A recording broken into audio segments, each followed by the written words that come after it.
I am here with Denise Nicholas, actress and author known for Room 222 and In the Heat of the Night, and her best-selling book, Freshwater Road, and Mr. Charles Floyd Johnson, Emmy Award-winning producer and executive producer of The Rockford Files, Magna PI, NCIS, and Red Tail. So hello, and thank you guys for joining me this evening. Thank You're you for welcome. having us. So we will just jump right on in. So in the book, A Gathering of Voices, you touch on some key moments, Denise, that sparked this movement, the desire to write as a Black character for Black characters on screen, your first time in Janet Fitch's workshop, writing workshop, and the release of your first novel, Freshwater Road. But I'd love for you to go a bit deeper. What specifically inspired you to create the Longwood Writers Workshop, and what led you to gather this particular group of writers around your dining room table? Okay, well, I think it all started when I kind of, and I talk about this a lot. I hit a wall with my own work because writing is so solitary. And I think I had just gotten full up to my eyeballs of the loneliness of writing, and I wasn't making enough progress in my own work. So I decided to try a workshop to not only help others get started, but to try to pump myself up as well. So to see if I could get going again with my own creative work. So that was the reason. It was partially because I wanted to share the things that I had learned in Janet's workshop with other people who were beginning the writing process. And the other part, as I said, was because I was, I hit a wall and I needed help. So Mhm. I said, let's Mhm. see if this will feed me and get me motivated. And it absolutely did. I would say beyond motivated. You guys created something so powerful, Yeah. and you brought together such a diverse group. Can you guys describe the journey from workshop to published book? Well, Well, we'll switch off and we'll go fast because you got a lot of questions. Denise, sort of when she decided to get this workshop together, uh, if, had to go out and like scout for who was it that would work in this workshop, and she put some people together.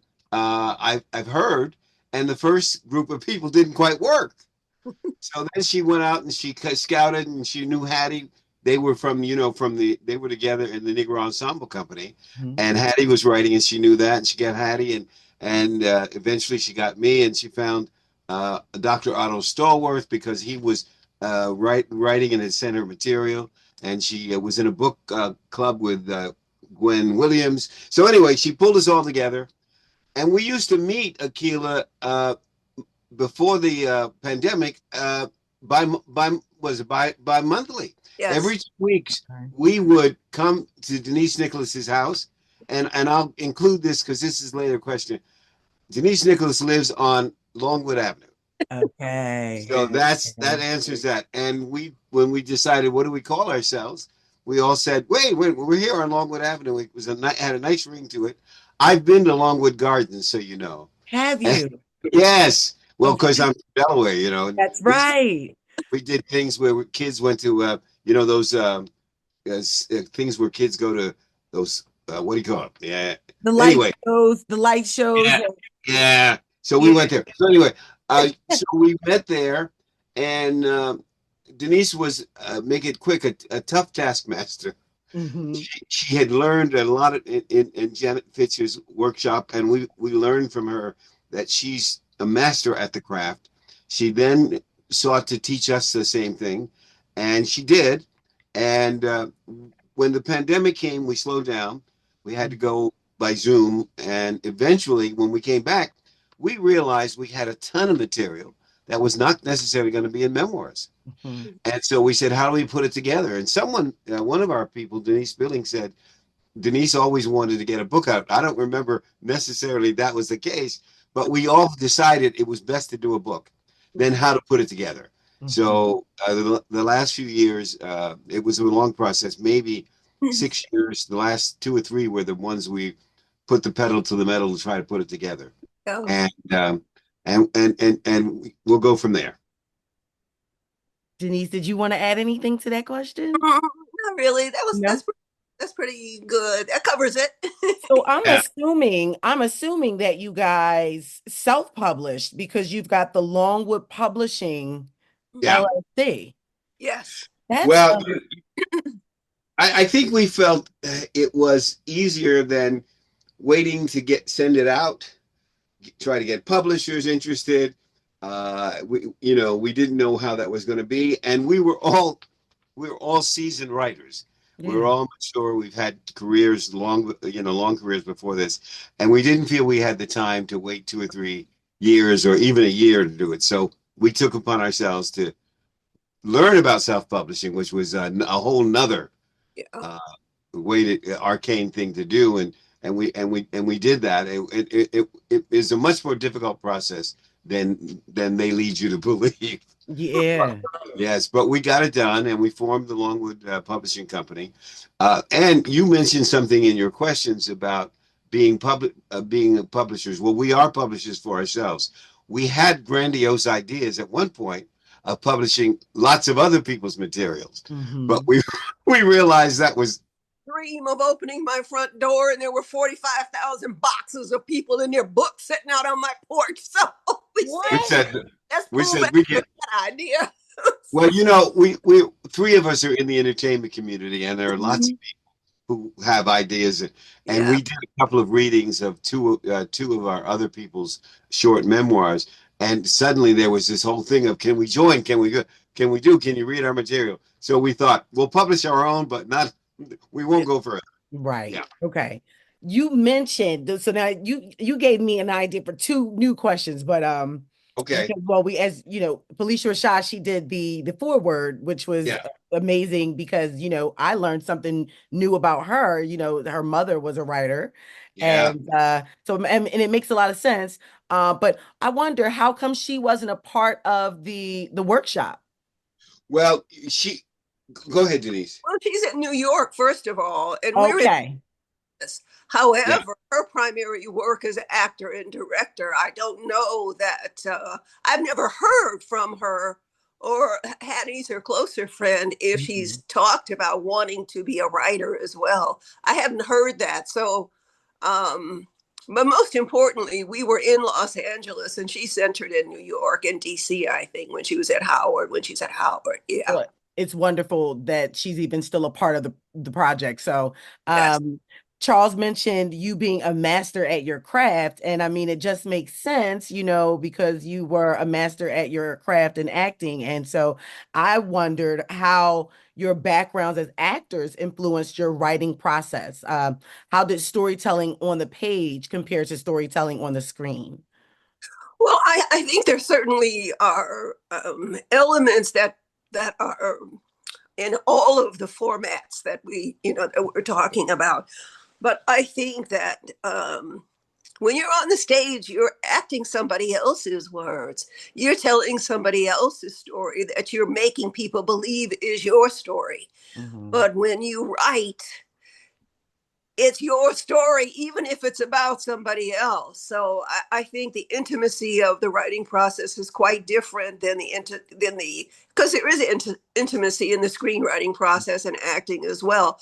But I don't know that there's anything any closer creatively than a person sitting down and actually writing their own words, their own emotions, their own experiences, or they're relating the experiences of others that they work on and create and make their own. So yeah, I think that's pretty much it. Okay. Um, well, Charles, you already answered this next question about being it makes sense that you've been to Longwood Gardens, but Denise, have you ever heard of Longwood Gardens? Have heard of, but never been. Never been? Oh, well, Charles has got to take you. Okay. Yeah. It's One a one beautiful one of place. these one of these It's one of these beautiful. times in our travels. Yeah, it's beautiful. So I want to say that maybe COVID could have been one of the biggest challenges that you guys faced when you know creating the anthology, but what was another maybe huge challenge and also a rewarding part of creating this anthology? You got it, Charles. Yeah. it was fascinating. Akila, 6 people, most of us knew each other in some form or other. But during the time we were together putting this together, we learned a lot about each other. Mhm. Uh, we really became great friends and family in many ways. But the challenging part was we were all different people coming from different backgrounds. We came from different parts of the country. Otto and Hattie from the South, Hattie from Mississippi, Otto from Birmingham, Alabama, Denise from Detroit, me from Delaware, uh, and Denise Billings from St. Louis. The only person from Los Angeles was Gwen Williams. So you all these people, and they all had different careers. Denise Nicholas left Detroit and went down to do Freedom Summer when she was 18 or 19 years old.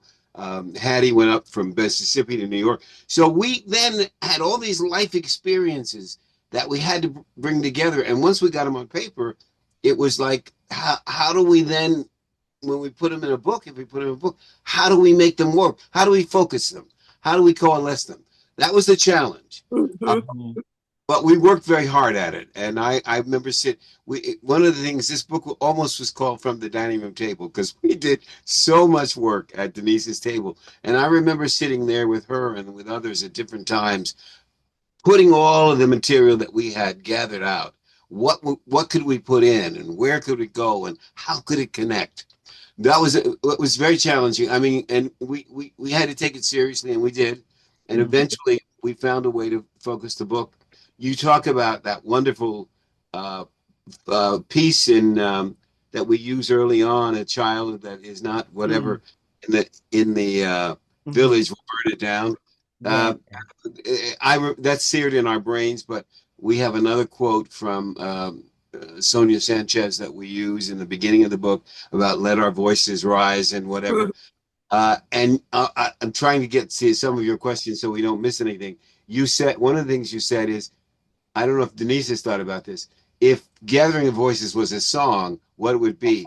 And Mhm. immediately for me, it came to mind, Lift Every Voice and Sing, Ooh, yes. the Negro National Anthem. I Yeah. didn't even think of that. That was such Well, good. the minute it came to me, I thought, what? And I came, Mhm. Lift Every Voice and Sing, Till Earth and Heaven ring from that. That's kind of who we God, wanted to be. Yeah. God, yeah. Yes. Oh God, thank you for that. And Yeah. the quote, the child who is not embraced by the village will burn it down to feel its warmth. Yes. Yeah. Brilliant. So Brilliant. powerful. And I've never heard that quote. I hadn't heard it till we I'm started looking for there. quotes. Yeah. Loved it. Who was that? Who was that quote, Charles? I can't remember. You remember About who it Billy. was? In the beginning of the book, it just says like I it just maybe it's a proverb, I think, I Denise. think it just says like African proverb. Yeah, Oh, I okay. It don't think doesn't I ever have. found out who wrote it. Yeah. And so I was blown away by that. And we could probably talk for, yeah, it says African proverb. And we could talk for hours about what that means. But Yes. that Yeah. really that stood out to me so Yeah. much. But so speaking about like sparking deep discussion, because that quote definitely can. Were there deep discussions among the group about healing, identity, or purpose? Because I know that if I'm sitting, bi-monthly with a group talking about, such themes that you have in the book, like childhood memories and, when love is not enough, and these conversations that we have all the time around our, Yeah. you know, tables with family and friends, it's going to bring up some really heavy, powerful stuff, you know what I mean? Which the book, does, and you guys do such a great job at putting your thought your experiences together with like the craft. So Yeah. that was Yeah. one of my questions too, like how was that? So I'm going all over the place right now, That's but okay.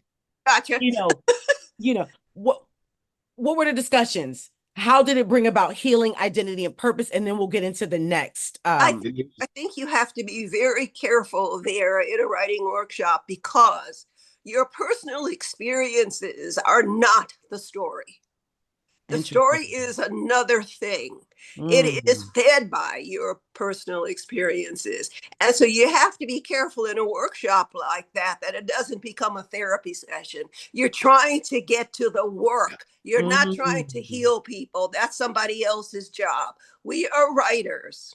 And Okay. we want to write the best that we can write. And you can take that stuff over to Dr. So and so, and he will help you, she will help you with that. So we can pick the things from our life experience that we want to exploit or that we want uh, to dig into and reveal more about in our response to those things. That's then you're beginning to write it rather than Mhm. therapy. You have to be real careful with that because artists, creative people are always on the verge of needing therapy. So Yes.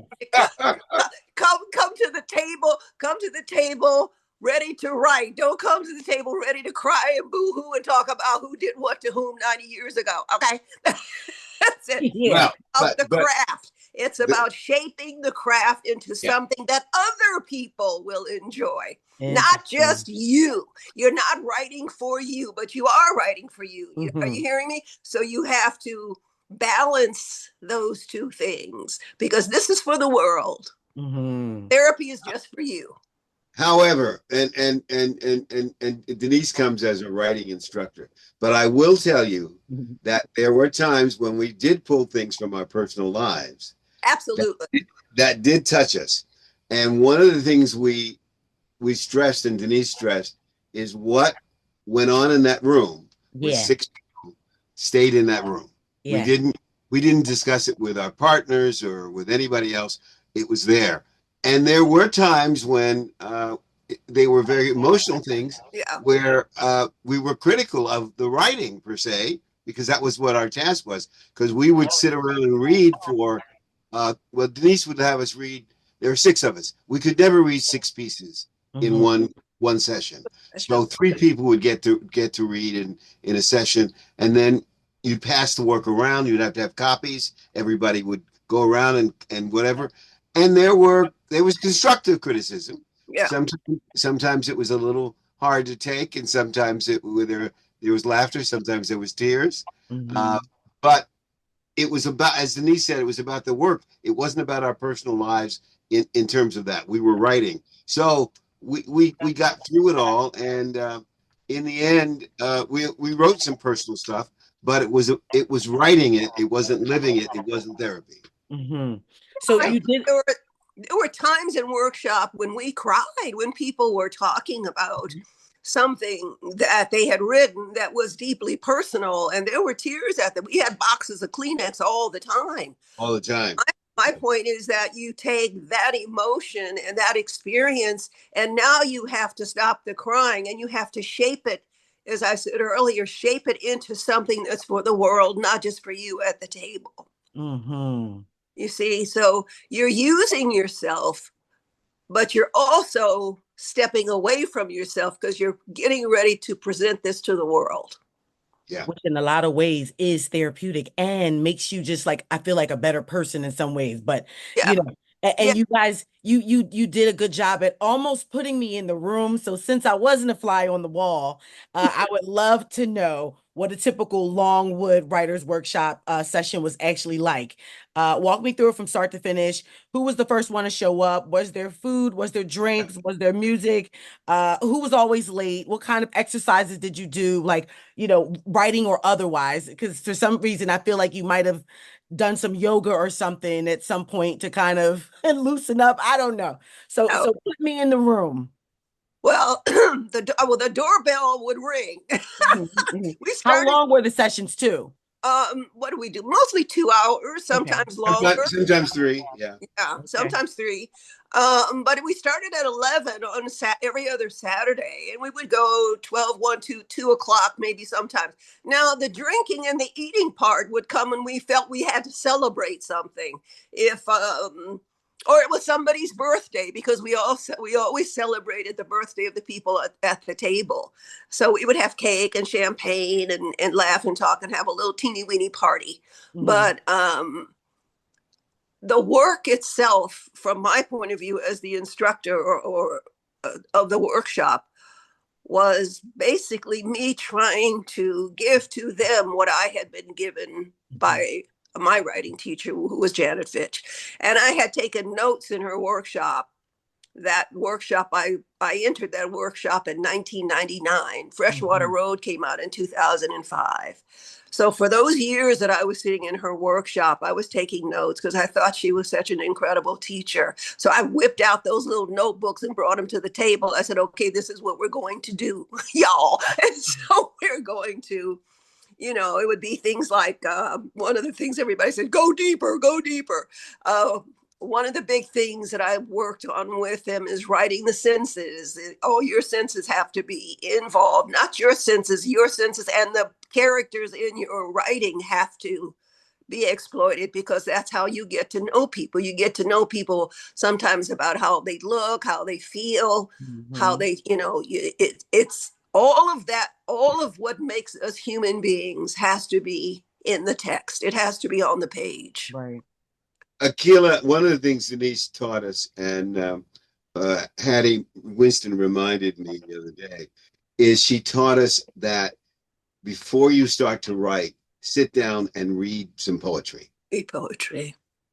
It gives you a sense of lyricism. It gives you a sense of picturing things, and Mhm. so that when you write, it sort of begins to expand how you approach the work. And so we've all done that now, and when we write at home, uh, we all try to read some poetry before we start. Yeah. Okay. Uh, Thank you. Writing is how we carry forward the legacy our bodies cannot. And I agree with you. I believe that so many of our stories, you said, that's what you said. You said that our senses have to be in the work. Yes. And I think Charles did a great job with that. I mean, everybody did a great job with that, but Charles did a great job with that with Soda Fountain Diaries. I believe that so many of our stories get lost over time. And if we don't intentionally pass them down generation to generation, we risk forgetting who we are. Honestly, I think families, I wish my family was as organized enough to have something like a writer's workshop, a space for us to share and preserve our stories for our children, as you guys with the Longwood Writers Workshop. So the story that really did stand out to me was Soda Fountain Diaries, Mm-hmm. because I'm from Philadelphia, the tri-state area, Charles being from Delaware. And you know, he said that because you say, Charles, that because of your parents' ambition, you were able to dream. And your love for entertainment was sparked in your parents' soda shop. It struck me, what if they hadn't opened it? And and also, what if they hadn't kept pushing, and you talk about that in the story. So it just reminded me of how vital it is for our children to witness us pursuing our dreams. I asked my son, did he want to come out and watch me do this interview? And he didn't have any interest. But so Oh, anyway, do you have children, Charles? And if so, how do they feel about your accomplishments as a three-time Emmy Award winning producer, actor, and now published author? Well, my daughter's always been there for me. Denise knows her well, and she's always been supportive of me. She's a lawyer, and she's there for me as my wife, her mother, Ann Johnson. So she's very proud of me. She reads everything I do and calls me and writes and whatever. So that's important. Mhm. And and we've all gotten to know, Denise has a 103-year-old mother, and we've all gotten to know her. Wow. Yes. And we've all gotten to know our stories about our a family, family. Mm-hmm. and the families that we found were most important to who we were, growing up. And when you asked that question in your questions, you said, "What if they hadn't opened that soda shop?" I thought, well, who knows what road? You never know. Um, One of the things that I wanted to write Soda Fountain Diaries was when I was young.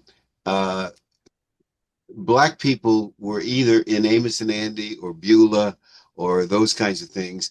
And but there were three Black people who had television shows in Mhm. the 50s. They were 15-minute shows. Hazel Scott, um, Nat King Cole and Billy Daniels, Really and I did. used to see them, and I couldn't sing, but I thought I want to come out somehow at 8 or 9 years old. I want to do what they're doing. So I've always marveled at the fact that I got that dream in the soda shop, and I kept it going until I could make it a reality. Yeah. I love that story. Denise, I want to ask you the same question. Do you have children? Uh, No. if, or maybe nieces and nephews? Yes. And how do you think that watching you excel in so many areas, from acting to writing, might be inspiring them to become the best versions of themselves? I think that's kind of built Mhm. in our family. There was no pressure that I know of from my brother's deceased, their father, uh, to do one thing or the other. But there was a standard of living and a standard of behavior that was there because grandparents and parents put it in place, and that's Mhm. the structure of the family. My nephew is a photographer. He's the one who has a creative side. And Mhm. I have some of his photographs framed in my home because he has photographed Detroit, the rebuild of Detroit, and the photographs are gorgeous. So at some point, I always think, well, maybe I'll gather his photographs and we'll do a book of his photographs as the Detroit rebuild carries on. I would love that for him. I know I he came to LA to live for a while. Both of them lived with me for a while. Of course, I beat him up all the time about what I was a stern taskmaster. He wanted to work in television. I got him hooked up at BET, so he worked over there for a while. But I knew he was a still photographer. He's a still photographer, and he's really quite good, quite good. So I think that's I don't know the being a creative in Black middle class families is probably not the most desired thing that parents would want for their children because it's so you just don't know, it's up and down, you don't know if you're going to make it, you get it's not like I'm going to go to college and become a lawyer. It's just Mhm. not that straight ahead. It wobbles to the right, it wobbles to the left, you work, you don't work, it's hard, and a Yeah. lot of parents don't want their children to go through that kind of life where You you're know, unemployed for 6 months of the year or whatever. Yeah. Yeah, go ahead, Charles. I know. You just touched on something. I read something today. Tina Knowles has a book out, and it's doing very well. And I Mm-hmm. read said she would hope that Blue Ivy does not become the entertainer that her mother was. And I thought, well, that's kind of Mm. interesting. But I think it's for all the reasons that Denise just mentioned. It's a business that is you're up and down, and you can be out of work, and you don't know sometimes where the next job's coming from. Luckily, people like Denise and Hattie and I have had fairly consistent work, and when we didn't, we found other things to do. Yeah.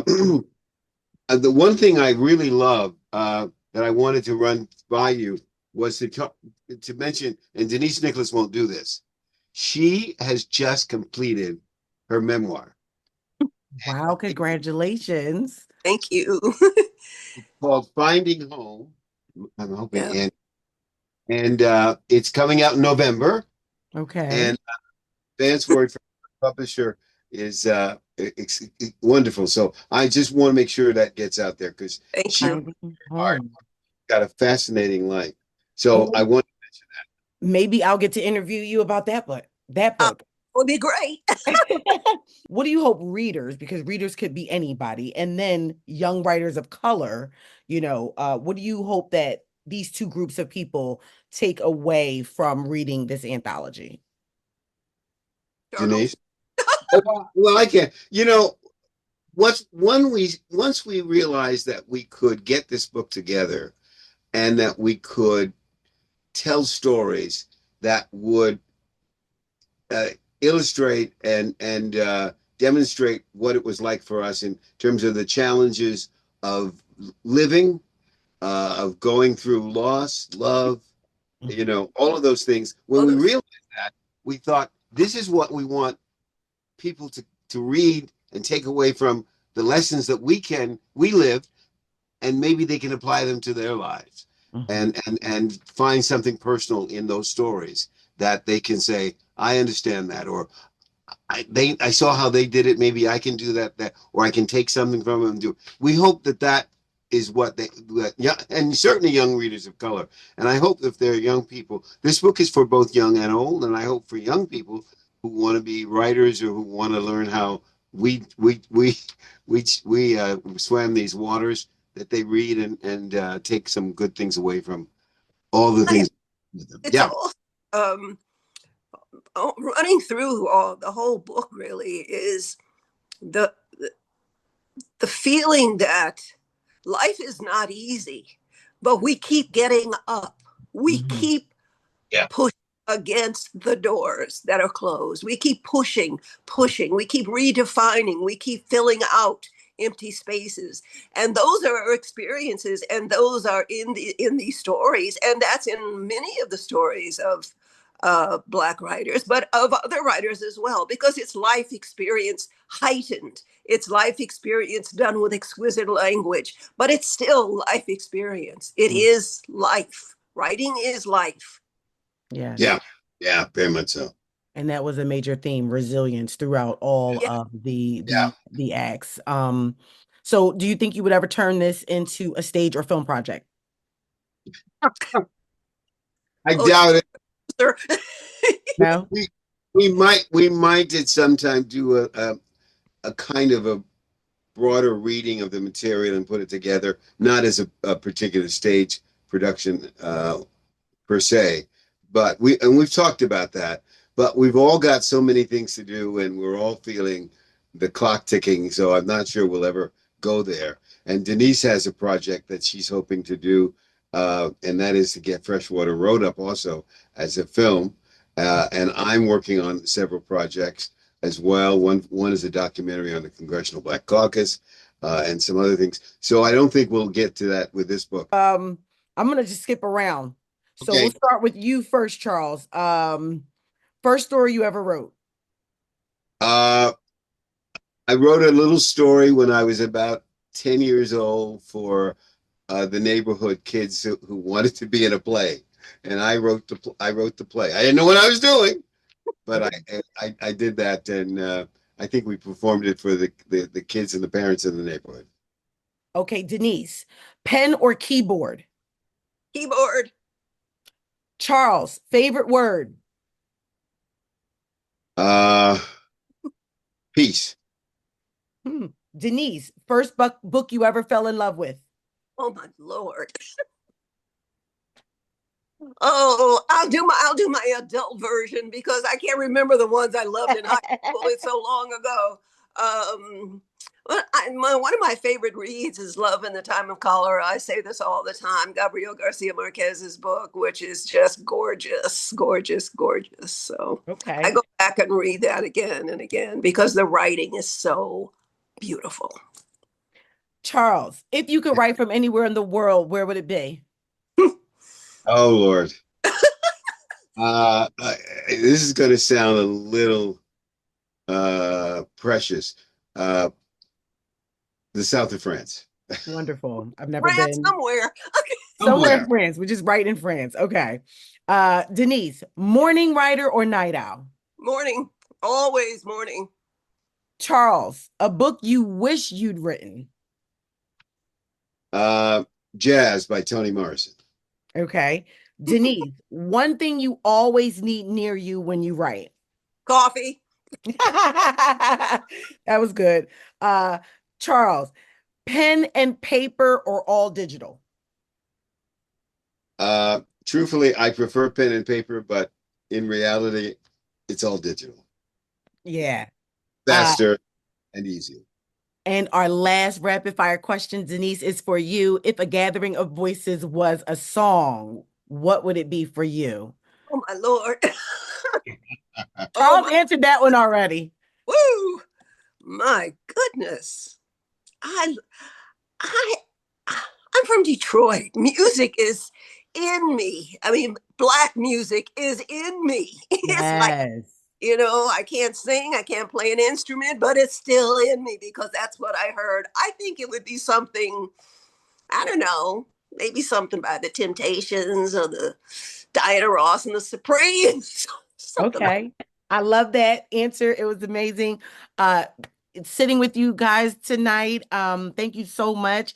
And much success to a gathering of voices and to you guys in your future endeavors.